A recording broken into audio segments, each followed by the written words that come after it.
I follow, for the most part, my style. This is how I would describe a film to a friend. Here are the good things, here are the bad things, here are the... There's a strong love for Elvira, just on my own, but also my dad loves Elvira, my mom loves Elvira, perhaps even a touch of Svengoolie. Maybe it's the hat, I don't know. Riff track. I think I take a little bit from each person that I've seen that I enjoy, and it combines into this Frankenstein-esque conglomerate that is Doc.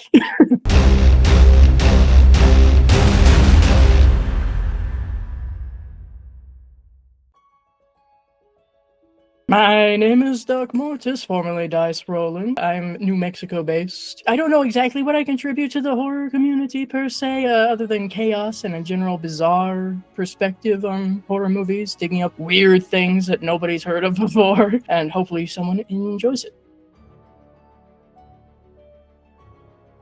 Anything that I can be creative with is usually something I'll pursue. So I'll draw, I'll paint, I'll write. I write a lot, even for YouTube. So that goes into books. I haven't published anything but books that I do want to publish at some point. I've been pursuing acting a lot more recently. And I guess that would be considered something about a hobby, a possible extension of a career, perhaps.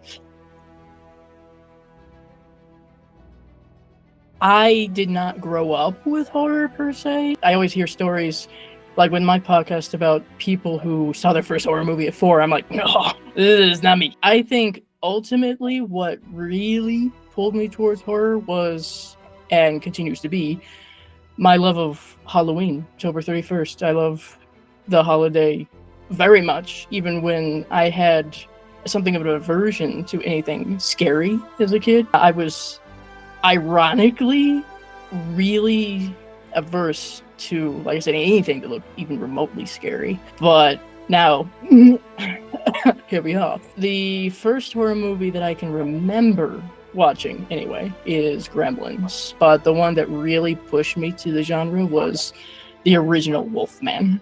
It's my favorite of the Universal monsters. Well, actually, with Frankenstein being second. They really don't get very much attention. One that just automatically springs to mind for me is Jesse Walsh from Nightmare on Elm Street 2. I think that he gets a lot of shit for no reason. So I love him. Mark Patton is a very, very cool actor from what I can tell. I loved his documentary of everything they went through for that. I highly recommend that. More recently, there is someone who has turned out to be occasionally a final boy. I really hope that he survives more of the films that he's in. Jesus. Almost anything that David Dastmalchian is in, and he survives, which is a short list. But started the day after St. Patrick's Day in 2014, not planned for that specifically, it's just how it worked out. The reason why I started it is I think it had been lingering in the back of my head for a long time. I had gotten this really not great Canon camcorder, and I had that with the intention of making movies, like short film movies that I would put on YouTube and never be in front of the camera myself. I started to get into Markiplier because my brother introduced me to him, and I had no concept of what a Let's Play was prior to that. So it was a fascinating thing to me. And Markiplier, being Markiplier, had a vlog. I don't think it was even a recent vlog, but it was a vlog that I watched where he was being inspirational and motivating people, and said something to the effect of, if I can do this, and so can you. And for some reason, my brain went, okay. And I made my channel pretty much that really, really early morning. And for 2 years, I had no direction, no niche, just doing random things that I thought would be interesting or funny. Somebody in a forum that was meant to help grow channels and improve content pointed out that I seem to like to talk about horror, so why don't I focus on that? We've been continuing with that for ever. It's just been an interesting fascination because I started to get into horror live, like on the channel. You could see the point when I started to get into that, and continue to delve into it and see these movies that people knew by heart for the first time, and have hopefully a different perspective on that, or bring up movies that people thought were a fever dream and show them, no, it's real, look, I've seen it too. Whether I was doing this intentionally or not, I think I was just going for some sort of motif, some sort of memorable look, which seems to have worked. I acquired and evolved this almost old school horror host late night TV kind of thing you would watch in the basement while everyone else was asleep. And it seems to be nice for people who remember that from their childhoods. It's not exactly the same, of course. What I try to incorporate in my content is not just, okay, this is the horror movie from my perspective, this is what happens, but here's some jokes, here's something funny about it. I have no problem with ragging on a really beloved and masterpiece level horror movie for the sake of making people laugh. So I'll throw memes in there, I'll make little jokes myself, and just hopefully providing a different perspective that hasn't been shown before, maybe some different information that maybe you didn't know about this movie before. I follow, for the most part, just me, my style. It's I've described it kind of as, this is how I would describe a film to a friend. The whole concept of, yeah, we're all chill here.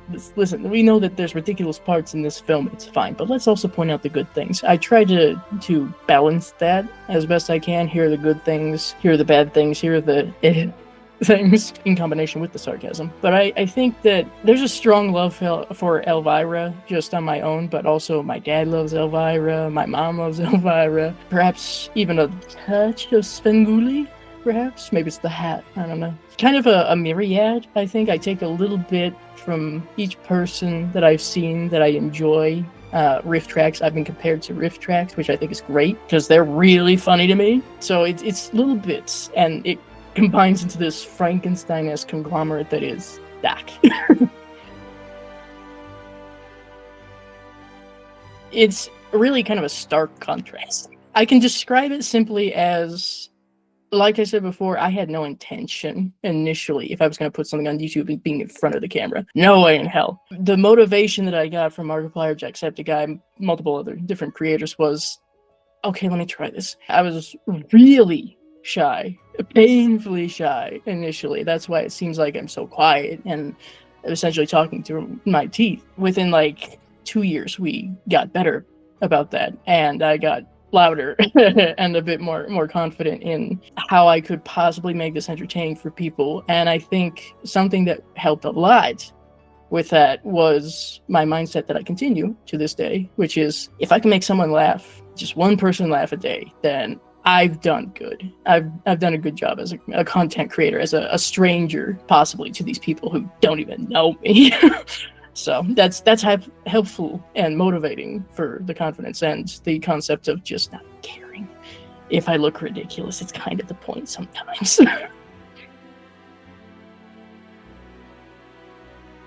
The way that I do them, I don't know if they're that drastically different from anybody else, but either just me watching the movie with everybody else who wants to join in the chat. One of my favorite things to do with the watch parties is to bring at least one person in who has not seen the film. I have introduced Ken and Ashley Sledge to Love at First Bite, which is an underrated vampire film. It's a feel-good vampire film, if that makes sense. It's just an easy comfort watch to me. It's very amusing. For those who are more romantic, I'm sure they'll enjoy it very much. I've introduced Charles, Willis Redia, and Celisa Sweet and Spooky to the entire Phantasm franchise, which I'm sure they just love me for, but they like some of it. It's fine. It's a little different in that way, because we're not necessarily dissecting the film like I would like to do for the review, or going beat by beat, so to speak. We're just watching it with everybody else who's hopefully seeing it for the first time and having a good time with it. And if I have a little bit of information about something, I'll throw it out there, or just make a sarcastic comment or whatever. It's just very laid back. I wanted to come up with something unique about it. If it was just going to be myself and somebody else talking about a horror movie, which is fine, and I'll probably do at some point, it just seemed like it would get really, really watered down and washed away by everybody else who was doing the same thing very well. There had to be a hook. So I thought the idea of Brain Mucus as the overall podcast would be great. because, leaking brain, why not? It makes sense. But there had to be something else. I have a guest on, or guests, if it's a combination. I describe it to my prospective guests as, we want to talk about mental health in relation to a horror movie of your choosing. You pick it out, whatever you want to make the connection of mental health and a movie with, it's entirely up to you. It could be that the movie meant to give a message about mental health, or you just happen to find it, whether it meant to or not. And it's always interesting to me because sometimes it's really obvious. Come Play, The Black Swan, things like that. Smile, even.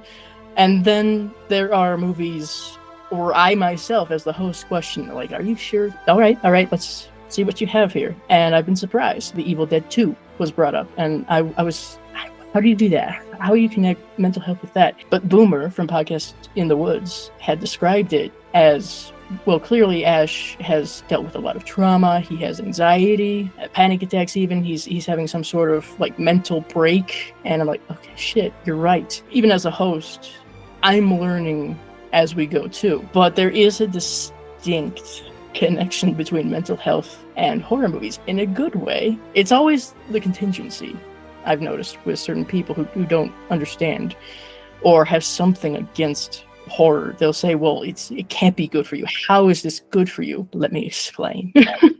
Let me explain. Because throughout my life, ever since I got into horror, I have found these connections that help me. And I can see why it helps other people, even if you think that maybe the portrayal of something like schizophrenia wasn't great in the movie. It could still perhaps bring some awareness. It's just a really interesting subject that I'm glad I could give a voice to, give a platform to. A nice, fun Halloween movie is The Midnight Hour. That has LeVar Burton in it. Good luck.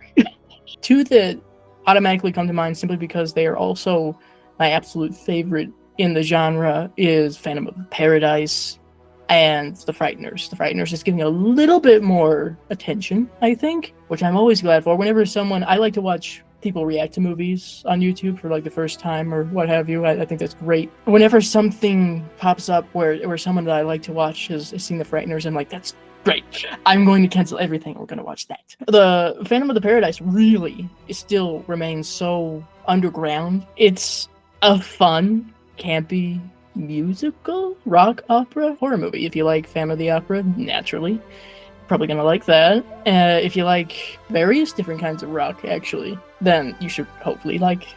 But it's a little edgy, dare I say. It came out a year before Rocky Horror Picture Show. Rocky Horror Picture Show took off. It used to be a double feature. The ironic, pivotal Rocky Horror Picture Show double feature. Phantom of the Paradise was with it. I'm glad for the people who still tote it, still show it love. Frighteners, it was, I should say, my introduction to Peter Jackson, Dee Wallace outside of E.T., Jeffrey Combs. It's got a lot of different familiar faces, and yet it seems to just kind of float around and not really get that much attention. I spent over $100 getting a special edition of this, okay? I'm committed! It's Frank Bannister, primarily, who has gone through all of this unresolved trauma, this guilt, this loss, and I always phrase it as the ghosts have more of a life than he does. And yet, by the end, no spoilers per se, by the end, he does have a happy ending. So it's kind of that uplifting thing of, look, no matter what you've been through, no matter where you are right now, it can and will get better. So just keep going.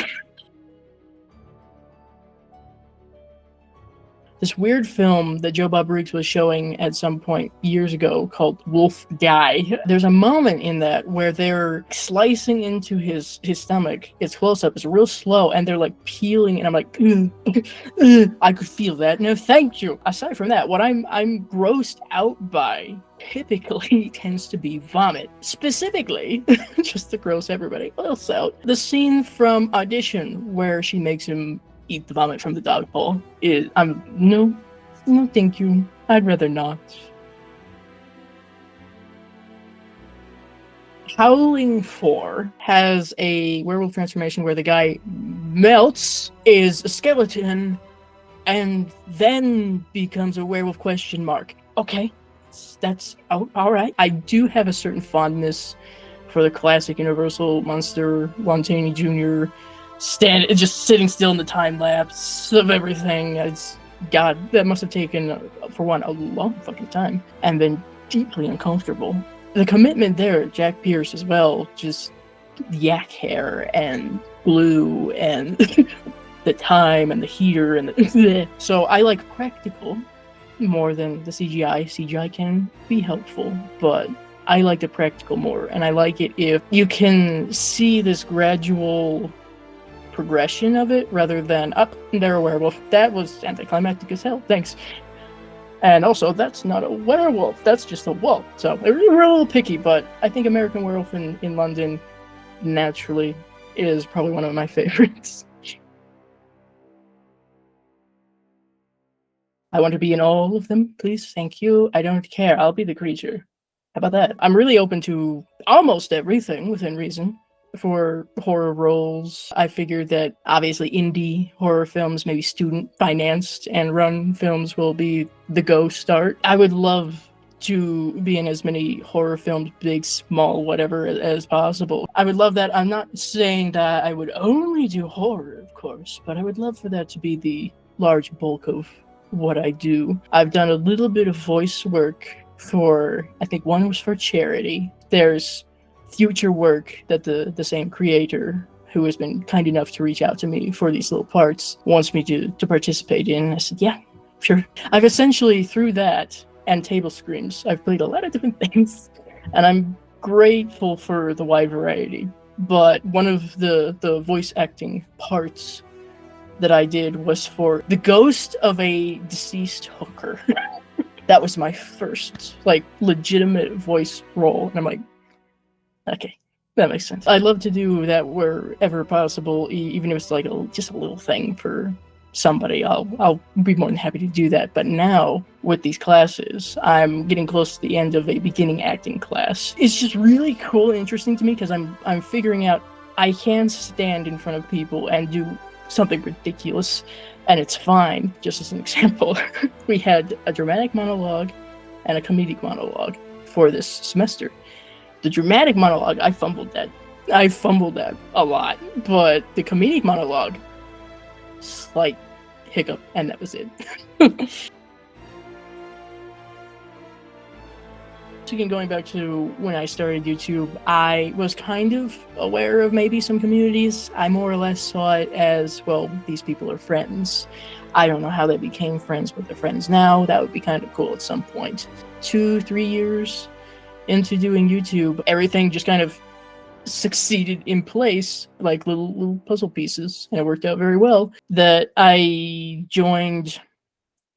submitted something for a showcase that Bloodbath and Beyond was doing, and they loved that. They included that. At the same time, there was another creator who was doing something similar, so I submitted the same thing to them, threw my name and face out there, and then I was contacted by other creators, bigger creators, who had said, hey, you want to be part of this? You want to be over here? You want to join us for this? And it kind of took off from there. And prior to that, I had no concept of there being a horror community, and being the little horror child, so to speak, by comparison of everybody else that I was, it was fascinating. And I said yeah to pretty much everybody who wanted to have me on for this, that, whatever. The scares by the horror addicts, I'm still doing that when they ask. I'm trying to do that in the reverse myself with people who are smaller than me, to help them, to get eyes on them and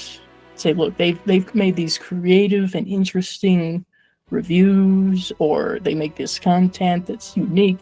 Go check them out. It's exactly what I had hoped when I initially started YouTube, because it was very, very lonely at the beginning, but I have found these circles of people that I love to interact with, on camera, off camera.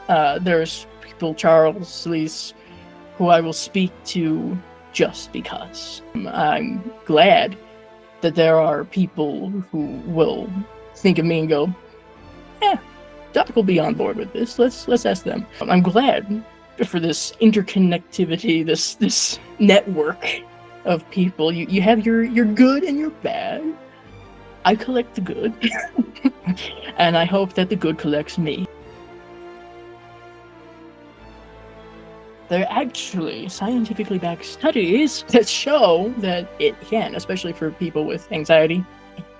I try to describe it as accurately as I can, but I think it's more my personal experience than anything. But when you're sitting at home by yourself with somebody else and you're watching this scary movie, whether it's actually scary to you or not, it's the idea of you're experiencing this adrenaline surge in a safe environment where you can check back and go, no, we're fine. This is fine. This is all fictional, but you're able to go through that psychologically and physically and kind of condition yourself to go, we'll survive. This will be fine. And, at least in my personal experience, I'm sure a lot of other people will sympathize with this. You can also relate to a character and go, well, they survived that. I can survive this. You can draw strength from these characters, whether they're the good guys or the bad guys. I see a lot of people seek comfort in like Jason Voorhees or Leatherface, and I'm sure there are people like, what the fuck? Kids even who love Jason, who love Freddy. I'm sure that could be psychoanalyzed, but they don't know.